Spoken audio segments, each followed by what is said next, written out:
Hello, hello, hello. Happy Monday, guys. So, Friday we finished off with the story. So everybody wants to make sure I reiterate and finish it off so they'll know what to do. Of course, it's written, right? It just shows. So, the ending of the story, what I was telling you guys, where we started off, it was me leaving Harvard Place Apartments. So we was talking about the Lathona Health Clinic out there with Auntie Jessica and Aunt Pam. They sent me to stay at Morris Brown's house that day for 30 days. It was arranged, it was set up, had to figure out gift card, groceries, food stamps, everything. They didn't need anything from me. So I had heart failure, my lungs full of fluids. When we got there, I was Uber there. Came back, check on my Dodge Avenger that Mr. Brandon Cotton and Uncle Martin had got me. Turns out that I had paid off my Title Max loans, 3 of them, right down to only $300 on my truck that was being leased, not given. The dude never paid the information on the leasing part of it, so therefore it followed back to me. So it's still my truck. Because that mess, it was insured and it was stolen off the highway. Lawyer Insurance was the insurance company at that time. Also, the insurance company, I had full coverage with my job at Firestone. Also, it was covered from the shop over there where Avanex working there that we own, which is over Green Whitey. That's where I bought it from. That's Avanex. Anyway, so once I'm there, a couple of weeks, I'm in the living room on Tootsie's couch that was in the basement in Louisville, Kentucky. I read this across the street, like I said. My homeboy works for the police department. I didn't know Uncle Brown was in the room. I didn't know what was going on when I got there at all. My nephews and them were there. Vanessa Cox is my best friend, one of my auntie's relatives. She was still down the street. She was going to help me with the lawsuit and stuff. She was going to help me with everything right away. Right then, I already sent her all the information. I tried to walk down the street to meet her at her desk, because she's also a notary. At the time, she had everything notarized. It's in her email. It was in her email, vanessacox.com. But at vanessacox@gmail.com, that's where it was. I got halfway there, fainted, and laid on the ground in the street. I couldn't get back up for a while. And I went the wrong way trying to get to it. So I ended up walking back to Mr. Brown's house. I lay in the living room sofa. I had no energy, nothing. I walked down and got my own food stamps done right away. As a couple days ago, I got better. Third week, right before Christmas, that's when that stuff started with him and some milk. And we didn't get into an argument. He put a knife out on me. And then he said it wasn't him that was in the kitchen. Right. I just get back, ready to get the car towed. 2 days for Christmas, Uncle Stephen just put up in the black car in the backyard to surprise me. Was already hit up. My family was already there. It's time to go. He calls the police, Dezmond, get out of my house, something like that, whatever, right? So I'm explaining to him, but that's fine, I'm going outside. My friends is already here to get me. They're here already. So when the cop came, which is Efren, and another police officer, I had my medicines in my hand. Nobody was fighting. There was no argument. I was on the phone with the ambulance. I was having a heart attack. I was going to AFib. I called the ambulance. When the ambulance came, they talked to the guy in the room, and then Demore says it wasn't me. He said something else was going on in his room, because I've never been in his room before like that. So I didn't know what was going on there either. And the guy hit the panic button by accident, and it was a mistake, and that's what he said. I said it wasn't Demore's. I said I couldn't tell who the guy was, because the voice was different from Demore's. I wasn't sure.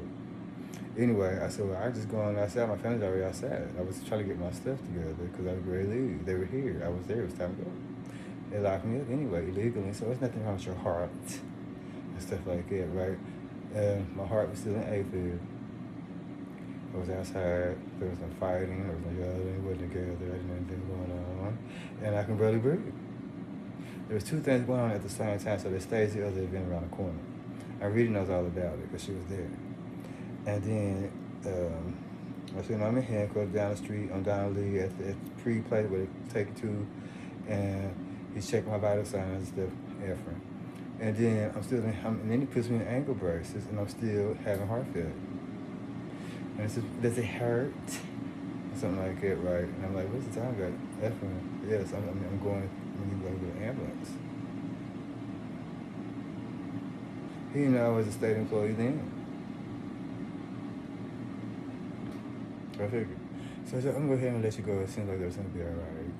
And then he said, where's the guy? I said, where's the guy at? They came to get you. Yeah.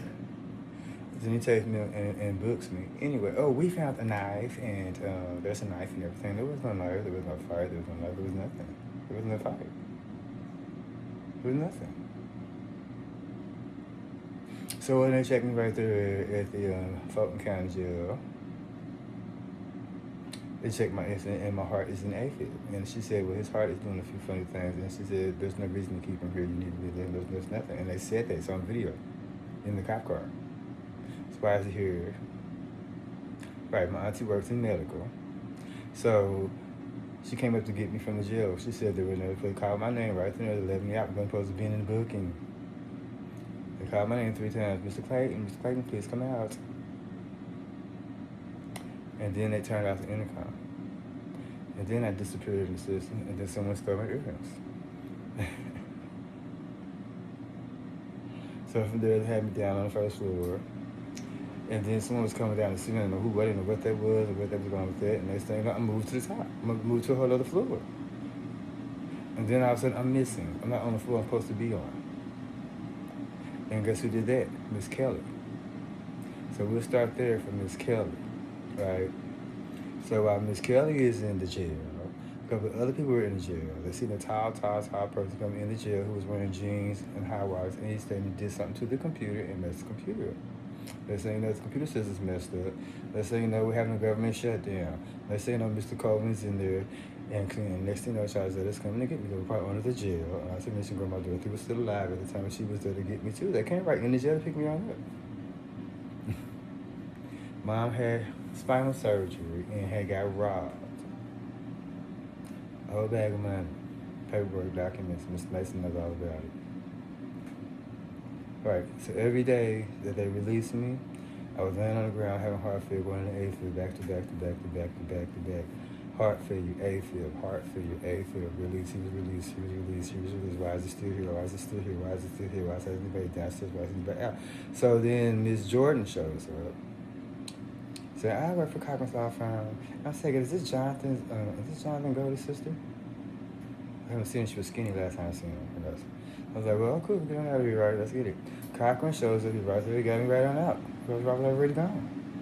And they kept calling my name and turning off the intercom. Calling my name, turn off the intercom, and let somebody else out. Let someone else out. Oh, well, you're supposed to be sitting on the floor. You're supposed to be in jail. I know. Well, they keep telling me something. Okay, you're out. Let's come and get your back in the jail. And you're a liar. And then he's back in the jail again. And then the next week out again, I'm downstairs, I'm about to leave again. They sent back upstairs again. So he kept doing it over and over again. Mr. Williams, Uncle Carl Williams came and got me out. And they came, and I remember, someone will be after to get you. I said, yeah, release me. Well, when you're on the floor, you have to sit upstairs, and the inmates are inmates, and you're no longer an inmate. I said, thank you. They told me that. So then the sergeant comes, and she released me again. He said, your auntie's downstairs waiting for your medical. I just want to see that. So I get on the phone, they said, no, the phone doesn't work.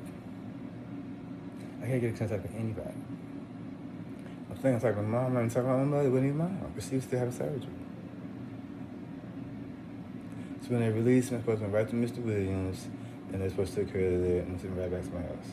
There was no record, nothing. And then they said, I'm getting shipped to Indianapolis. So I knew they had the wrong person the whole time. I didn't know what was going on with that. Who's this short person? I still don't know, right? So in the middle of me trying to figure out what to do, I had insurance on my Boost Mobile phone, which is the money, which is where the phone was that was stolen, out of the booking department. I showed you that paperwork showing what was missing, the 2 bracelets, the white Motorola phone was also part of the taxes, and the Bitcoins and so forth. I also had money on it. Those 2 phone numbers, first 2 phone numbers. So, be that as may I go ahead and do my trip to Greyhound, and I'm gonna go to Indianapolis, right? Right, it's still December. It's March then. because I was there for 3 months. They released me December 23rd, December 22nd, right on time to go get my money and everything back. Instead, oh, the date is now March. We can keep you for 100-something days. So no, you can't. I'm not from out of town. I've been here for 20 years. I never had a police record, ever. Worked part-time with the state, worked for Firestone. Right. So from there, where do we go? We're on our way to Indianapolis. So Uncle Carl jumps in the car in a black Mercedes, him and some of the relatives, try to meet me in Tennessee and get me there. I had to sign the papers for the money and the property and everything. So I had my job go around me, which is Uncle John White, and make sure that everything was signed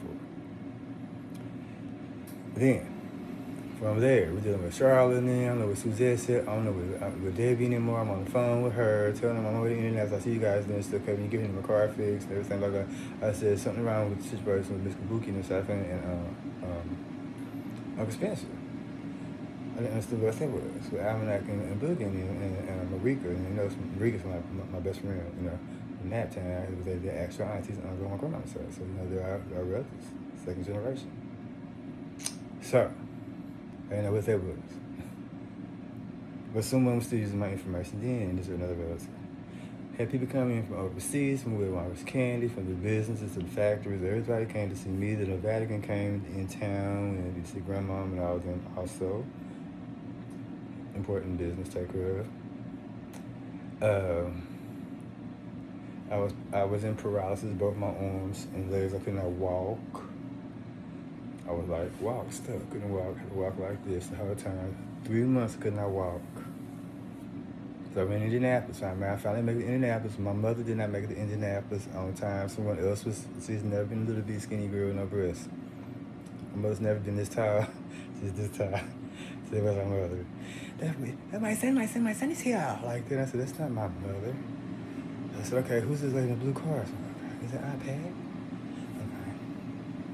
So, I didn't know what to do. So, you know, they picked me up from the Greyhound, whoever it was. It looked like Pac-Man. In the costume makeup. So from there, I'm there. I'm at mom's apartment, upstairs in the waterfront. But I didn't know who was downstairs right there and who was in the back right there where Aunt Stacy used to be at. So I didn't know. That's still Aunt Tanya, you know, well, sisters down there, just still Uncle Stacy in there. You know, I didn't know. So like, okay, so that's where we'll start. We're in Indianapolis now. All right. When I come back, you know what? Never mind. We're gonna keep on going. So we're in Indianapolis. I'm there for 3 months. I'm there to Thanksgiving. We had another relative die. The whole time I'm there, Robert Simpson's where I was most of the time. When I realized, the Shane sister and them was downstairs.